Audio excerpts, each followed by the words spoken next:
Welcome back, everybody. Seeing as how it is the season of goodwill and giving and grace before the Almighty and kindness and generosity to all, we are being perhaps overly generous with you this week. In not only have we brought you an amazing interview with Tim Norman regarding the Skripal case, not only have we given you our Christmas special, which, by the way, you should all go away and watch before coming back and enjoying this video. We are back with you with an additional video today detailing the case of Noam Chomsky, licensed to dissent, but only to a certain amount.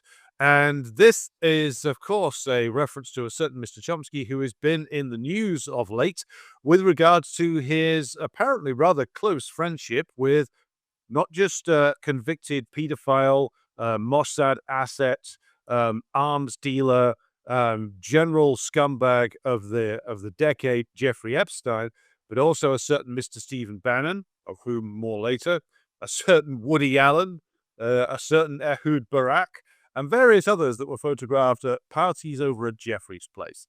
And now we're going to be discussing all that in the context of Chomsky's career, because away from the salacious tabloid angle, which, you know, we're not above occasionally here on Decline and Fall. See our comment on Keir Starmer's Ukrainian male model scandal for further details. But we are more than prepared to dive into the murky depths of the intellectual swamp that is known as Western academia, in which we find there be monsters, of course. And joining me, as always, from a undisclosed location in the once and future socialist Yugoslavia, it's Kit Clownberg. Kit, uh, but surely Chomsky's a nice guy and he just wants to engage. Well, I mean, number one, I think that our viewers should never underrate our shamelessness in willing to go to kind of tabloid nadirs in attacking our targets. But in all seriousness, Noam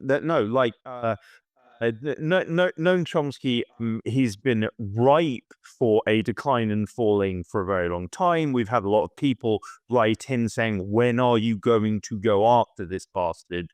The time seems right now with all of these very revealing pictures of Chomsky grinning and smiling as he embraces Jeffrey Epstein, knowing Epstein was years earlier busted for child trafficking and pedophilia and sexual abuse. So yeah, it seems like a kind of opportune juncture to have a pop at Noam Chomsky. Now, I was discussing this with Alex in the run up to the show, but I think it's as an important preface to everything that we're saying. I have seen quite a few videos on YouTube, and I've read a few articles by people who are on the kind of dissident anti-mainstream contingent, suggesting that Chomsky is controlled opposition, or that that he's on the kind of CIA payroll, that he's Operation Mockingbird, that he's captured. What if, in the spirit of the Twilight Zone, Noam Chomsky isn't these things, but just has shit opinions, and which perfectly suit the powers that be? And now, my dear friend Alex has on screen now Noam Chomsky's personal investment portfolio, which notes that he is an angel investor, which is to say that he is an initial investor in companies including Centrica, which is or Centrical, sorry, which is an AI performance management tool, and is used to optimize the performance of employees in the workplace. He also has a stock portfolio which is rife with kind of tech, blue chips, energy companies, and defense firms. And he was busted for this a few years ago, and his only response was, "Oh well, investing in a capitalist economy presents dilemmas," which is to say that he's full of shit. From top to bottom, he's full of shit. There are indications that Centrical has links with In-Q-Tel, the CIA's venture capital wing. I've not seen anything, like truly bombshell and smoking gun to suggest this is true. But like, yeah, like he is the absolutely ideal dissident because he goes very far in his criticism of US foreign policy, and to an extent, he criticizes the FBI and the CIA and other forms of domestic and foreign repression. But he has very sharp limits, interestingly. And this is funny because in his much vaunted interview with Andrew Marr on the BBC, where he tells Andrew Marr, well, if you believe something different, you wouldn't be sitting where you're sitting.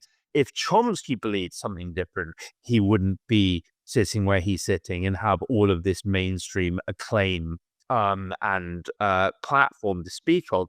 The two things that jump out most to me about Chomsky, before we get into the specifics of I mean, particularly his criticism of the Soviet Union.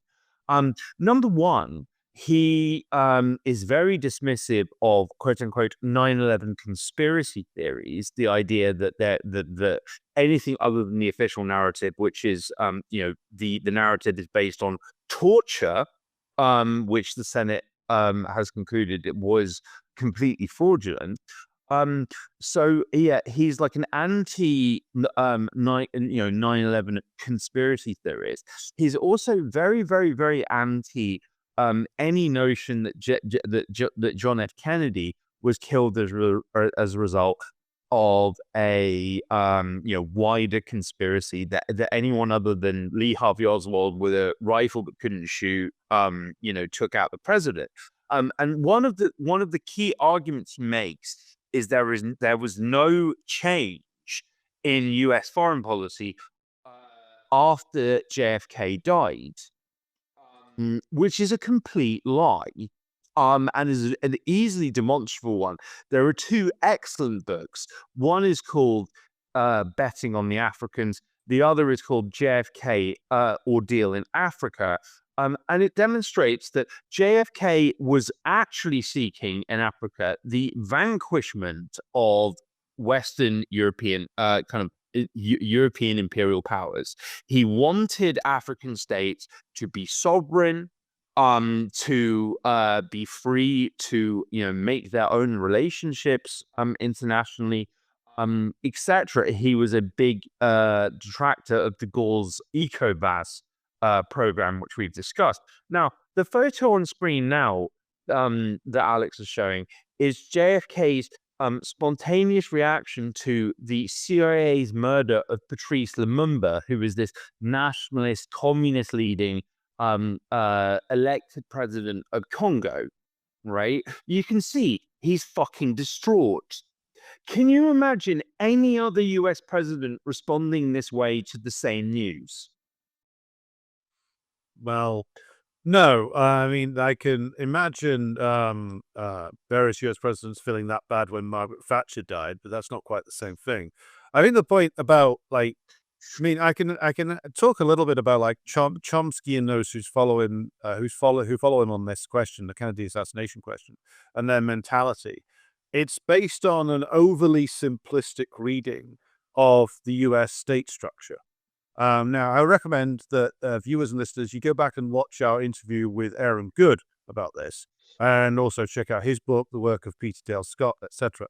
Because even if JFK wasn't exactly a communist, the fact is that his point of view and the things he wanted to pursue were not exactly, socialist. It's like he was well within the traditions of American liberalism, but there is within the United States, both the state structure and the wider establishment structure, ruling class structures, a hardcore, the only way to describe it is fascist, militarist clique who have been creating, shall we say, various different events over at least since World War II, which incorporates not initially anyway, escaped Nazi war criminals, U.S. national crime syndicate figures, Zionists, basically every drug lords, every form of fanatic, scumbag, fascist, lunatic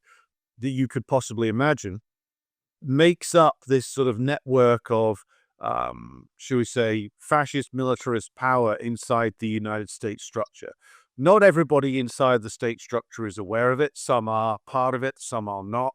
But the fact is that even a figure like JFK, with his like objections to certain things about, well, he didn't, in the end, he decided against invading Cuba, and that made this group very mad. In the end, he didn't want full-scale involvement in Vietnam, but of course the entire US military and intelligence structures kept pushing for it. So even a figure like this, not a communist, in fact, made his career as an anti-communist, but just because of that deviation over certain aspects of US foreign policy, that was enough for them to kill him. And so it's not a case that, there has to be this vast difference like day and night. It's even small, relatively tactical differences were enough then, and possibly now, to have a president assassinated. I will go one step further and say that it is a similar conspiracy, although with less deadly outcomes, was drawn later against Richard Nixon by some of the same people, because of Nixon disappointing them over largely his basically willingness to admit that Vietnam was a disaster and it was time to leave. And so a similar conspiracy was drawn against him, but perhaps in deference to his years of service to these very ruling class forces, he was just disposed of politically rather than killed. But Chomsky's analysis of this is, when you look at it, it's laughably simplistic because it actually doesn't bother to look at very real empirical facts about pre-Lyndon Johnson and the policies of the Johnson administration, being a sort of very much an embrace of some of the things that Kennedy didn't want to do for a variety of reasons. So Chomsky's factually wrong. Also, the fact is that by steering his readers and listeners and people who follow his work away from things like proper investigations into the death of Kennedy, proper investigations into the inconsistencies around the official story with regard to September the 11th, of which, by the way, there are many. What he's doing is he's playing the role of an in-house leftist, basically, someone who takes the critique so far, but when it really matters, he pulls you back towards the parties of the oligarchy again. That is why in every election since 2004, at least 2004, Chomsky has recommended voting Democrats, at least in marginal states where it could really matter. So he recommended voting for John Kerry, voting for Barack Obama, voting for Hillary Clinton, voting for Joe Biden. You don't need me, dear listeners, to outline all the crimes of that particular collection of scumbags. But Chomsky justifies this on the basis of harm reduction. Now, a reduction of harm to whom must be the obvious question. But given that Chomsky has also been pictured having a good old laugh with Steve Bannon, who was the demon behind Trump's first campaign back in 2016, whom Chomsky was saying had to be stopped at all costs, he looks rather comfortable with Bannon in the photos that have been released. So it tells us that Chomsky not only has shit ideas, but also, I would say, knows full well that he's part of the establishment. And those who are part of the establishment, part of the bargain is they shout and curse and scream at each other in public, and then they have a good laugh in private. And that seems to be the role that Chomsky is more than happy to play. Isn't that true? Well, yeah, absolutely. And I think that, like, I would urge our viewers and listeners, if you haven't already, for whatever insane reason, completely unjustifiably, I might add, if you haven't checked out our interview with Gabriel Rockhill from a few weeks back, that really delves into the role of the compatible left pushing a fundamentally anti-communist and actually, to an extent, pro-capitalist view, which ignores how fascism and capitalism are perfect bedfellows. And like, yeah, like Chomsky does fit into that. Like he has a certain, radical cachet. He is very critical of certain things, but there are very sharp limits to what he will criticize. Now, there is a rather famous video. You can find it by just searching Chomsky Cold War on YouTube, where he makes a lot of like really great points about like U.S. interventionism in covert and overt in Latin America, and yet like he makes these worthy contributions to the anti-imperialist cause, but he always prefaces and frames what he's saying in the context of the Soviet Union being hell on earth, like an embodiment of evil. Like he stresses this point over and over and over and over again. When even when he's talking about like the U.S. sponsoring death squads in Latin America, his narrative of this is, oh well, the Soviet Union's doing the same if not worse, but we shouldn't be concerned about that because it's not happening at home. Like we should focus on the crimes of our own government, not the crimes of the Soviet government, of which there are many, right? Which is like, I mean, quite astonishing balancing act, really, given that, like, I mean, as Alex and I have discussed on this show before, and we will discuss in future in detail, I promise you, that like the Soviet Union was supporting and other communist states such as Cuba, they were supporting anti-colonial liberation movements in Africa, in Asia, in other parts of the world. But like he creates this false equivalence between the crimes of the U.S. government and the supposed crimes of the Soviet state, with the caveat that, well, we don't live in the Soviet Union, therefore, like that the criticism is irrelevant, even though it's legitimate. And I think I mean, that is like that, that should, let off alarm bells. Now, another point to make here as well, before I pass the floor back to you, dear Alex, is Chomsky's position, as we've discussed, that, oh well, yeah, there were like no substantive differences between pre and post Kennedy assassination U.S. administrations, on top of being a demonstrable lie, just completely ludicrous nonsense. It misses one of the most important things, which is the perception.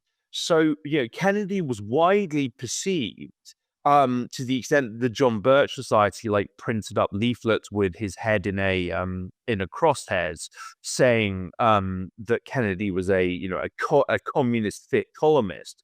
Like the perception that Kennedy was a dub on communism and the Cold War, which was, they had ample grounds to believe this, like such as the deal that he cut with Khrushchev around the Cuban Missile Crisis, and his moves to end the Cold War.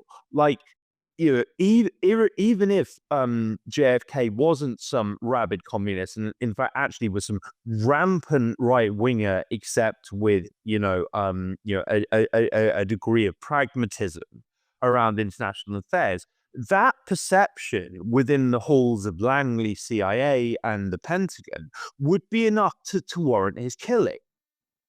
Like just purely the belief that he was a threat to entrenched power would mark him out as someone for liquidation. So it doesn't actually matter whether substantively he was different, although quite provably he was. Mm-hmm. Well, yes, and if this also points us back towards the again that what a licensed dissident does, which is that by taking people so far down the road of critiques of established power. Now, Chomsky's books are mainly focused on U.S. foreign policy. There is, of course, the famous book Manufacturing Consent, which he did with co-wrote with Edward Herman. But the point about a lot of Chomsky's books is he criticizes U.S. foreign policy from a sort of legalistic standpoint, from a moralistic standpoint. He brings up a lot of crimes that the U.S. has committed. But where does he leave his audience to go with that? So if you're a follower of Chomsky, where are you led to? And the answer is you're led back into establishment US politics again. Because, well, the only alternative system out there for most of Chomsky's career was the Soviet Union, was the old people's democracies of Eastern Europe, Titoism, People's Republic of China. Chomsky denounces all of these as horrendous tyrannies. He denounces Marxism. He denounces, of course, Lenin, Stalin, etc. He posits against that some sort of very vague anarchism. Now, I read an awful lot of Chomsky's work on supposedly on anarchism in the when I was a master's student, and like a lot of it is incredibly vague, sort of wishy-washy notions that are drawn from like really the sort of left wing of Enlightenment liberalism.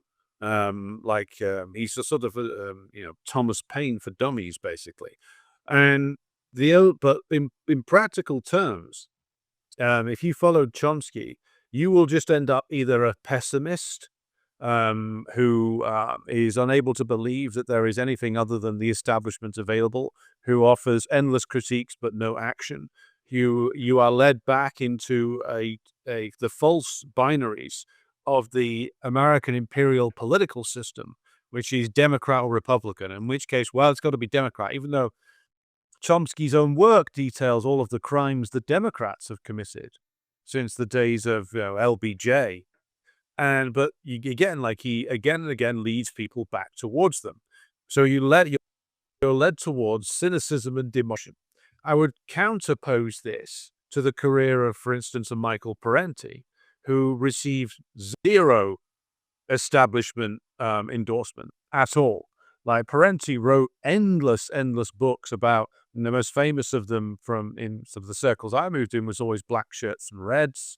But he wrote also a book on media manipulation and narrative construction. He wrote 2 books on that. He covered the how Hollywood is used to construct powerful narratives, as we were discussing last week with Gabriel Rockhill. He wrote about, of course, of other things such as the assassination of Julius Caesar and many other books on history, politics, etc. He always offered an unapologetic defense of Soviet socialism. On those famous videos of him that are so old that they've got sort of the old yellowed VHS color to them, and his critique of the U.S. ruling class and his critique of both foreign and domestic policy was always more dangerous for the U.S. political establishment because unlike Chomsky, he actually draws the strands together. With Parenti, you get a sense, or he introduces you to U.S. imperialism as a holistic system. And of course, Parenti goes into detail about the U.S. deep state, about the Kennedy assassination, why it mattered, and why you should take the matter of the truth about that seriously.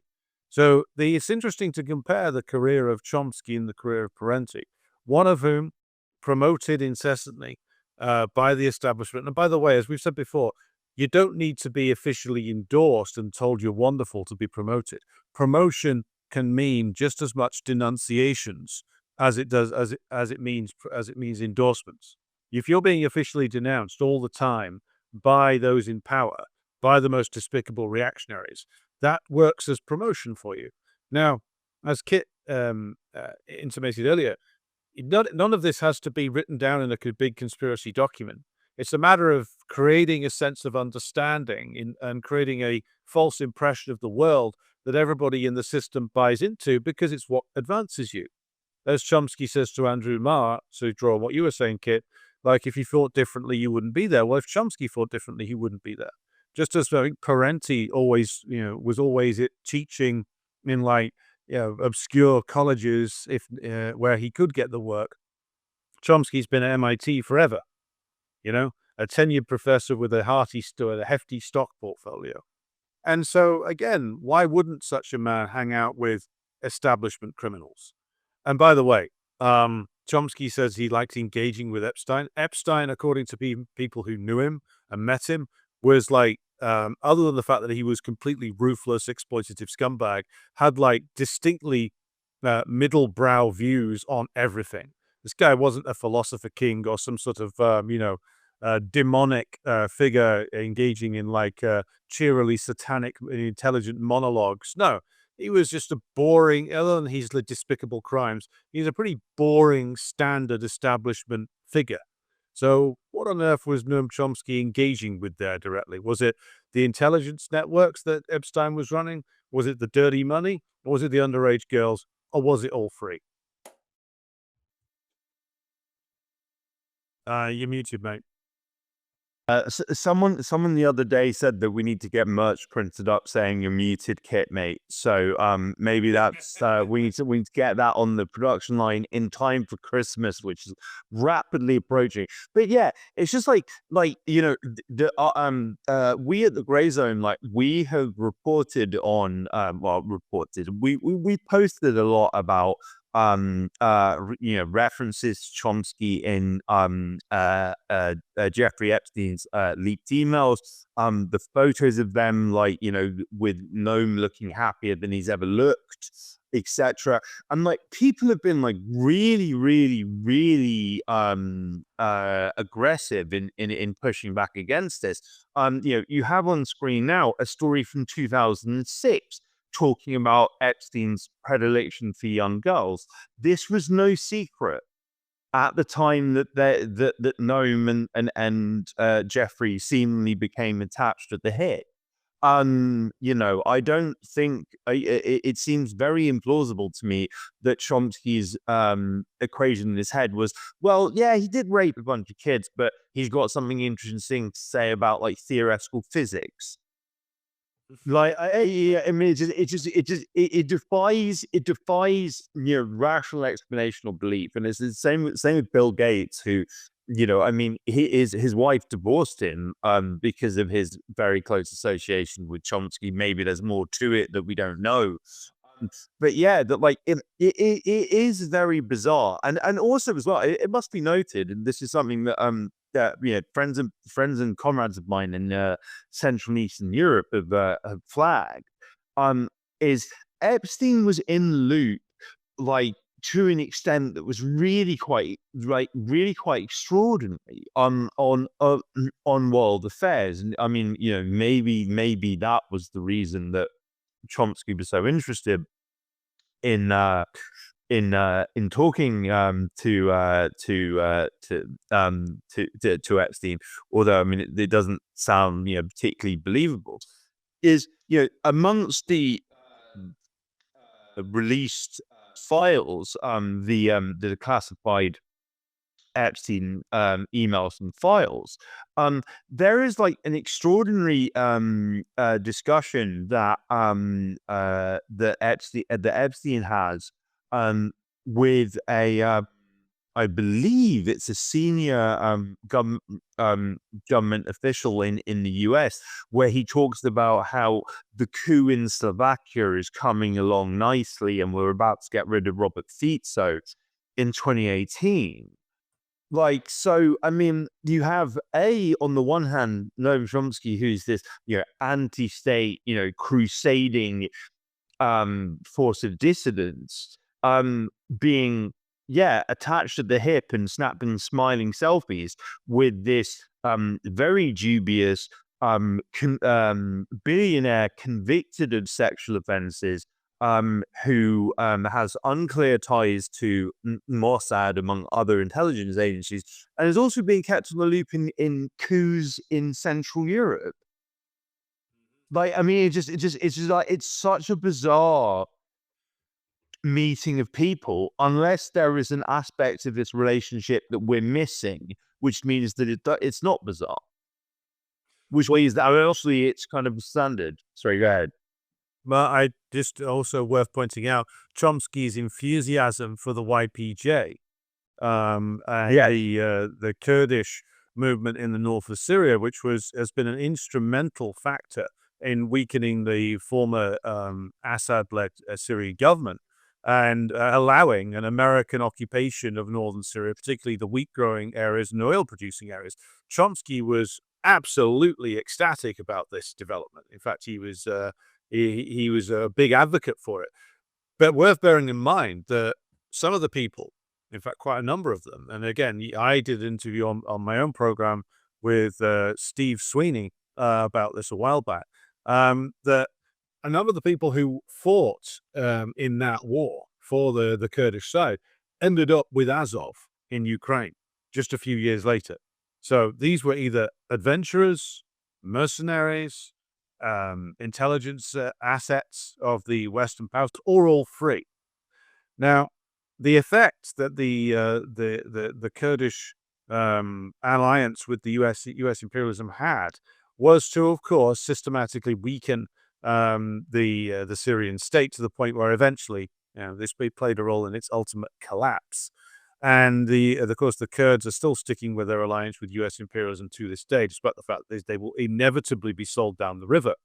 Now, so Chomsky, again, will criticize the U.S. up to a certain point, but it seems that he's a sucker for the right kind of U.S.-sponsored ally, and also is a sucker for basically some of the color revolution stuff as well when it comes down to it.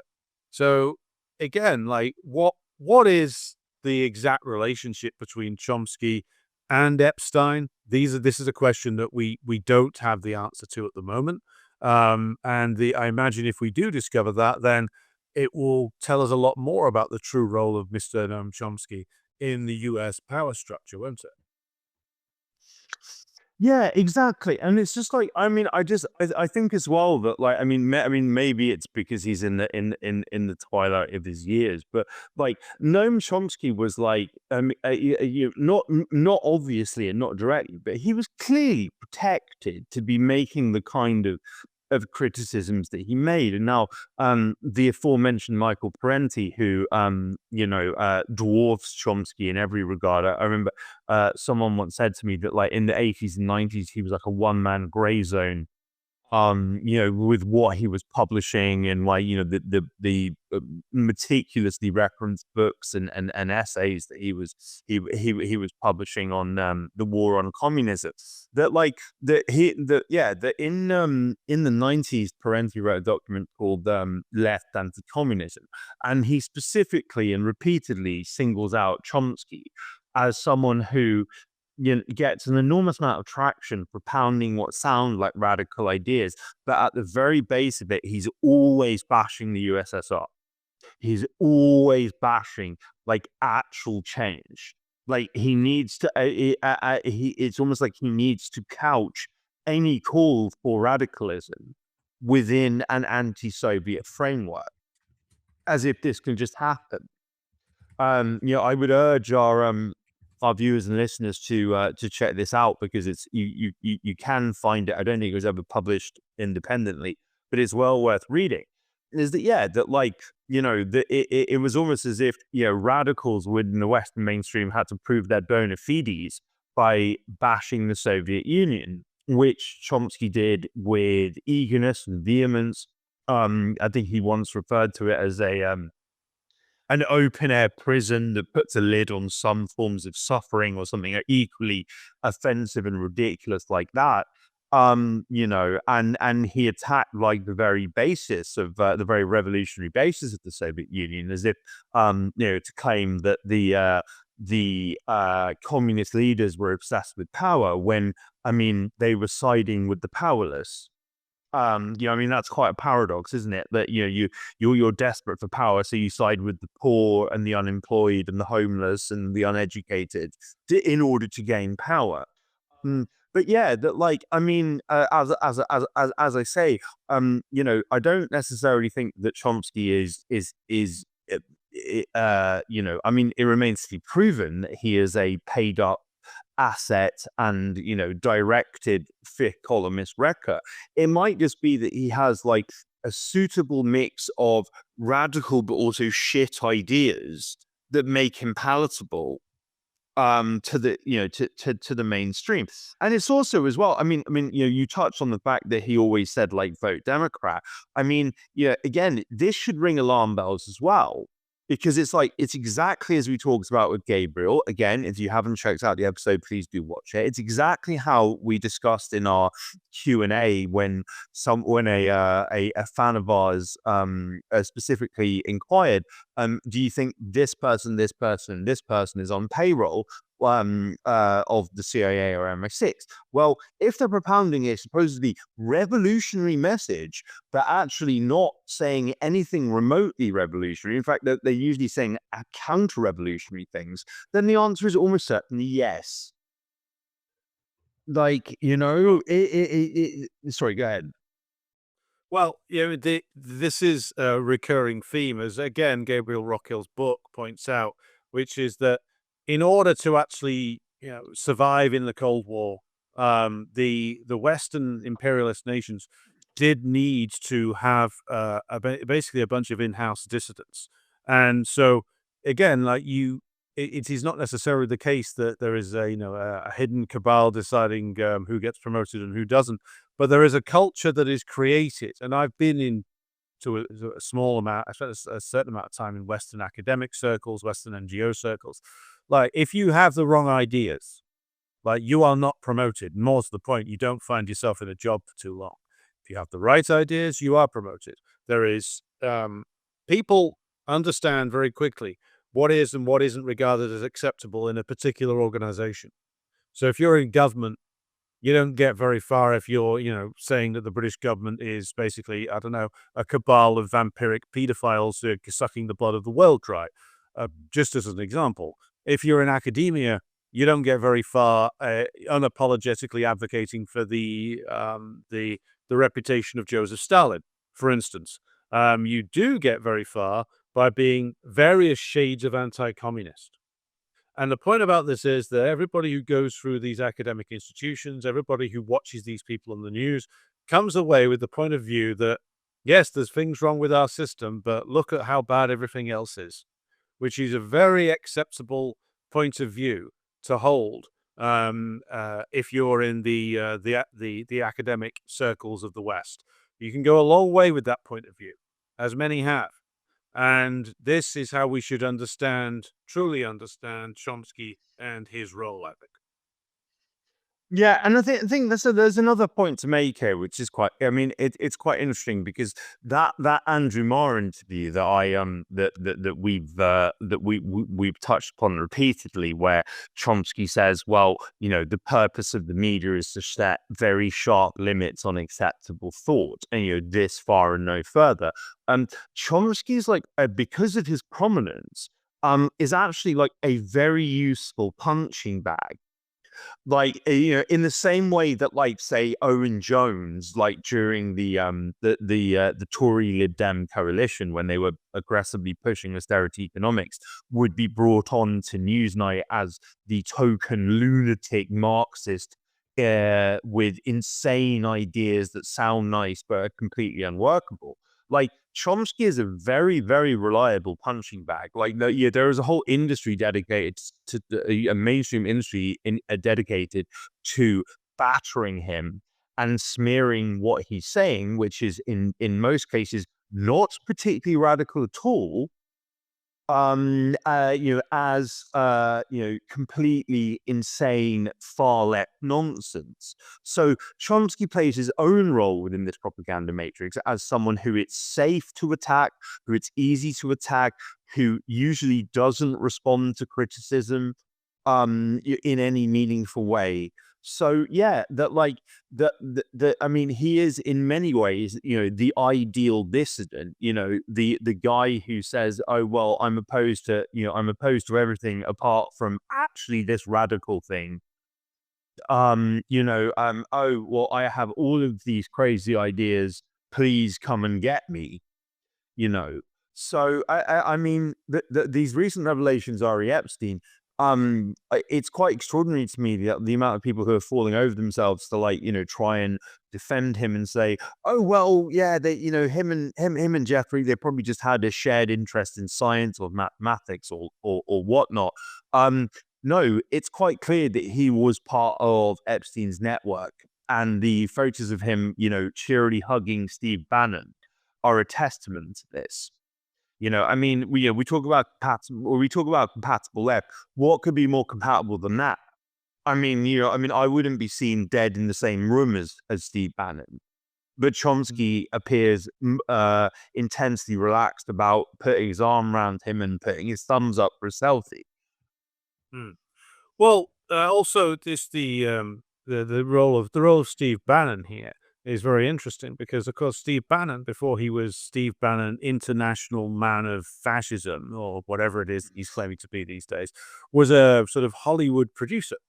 So Bannon sort of straddles these worlds that we've talked about before, which is that he was a Hollywood guy.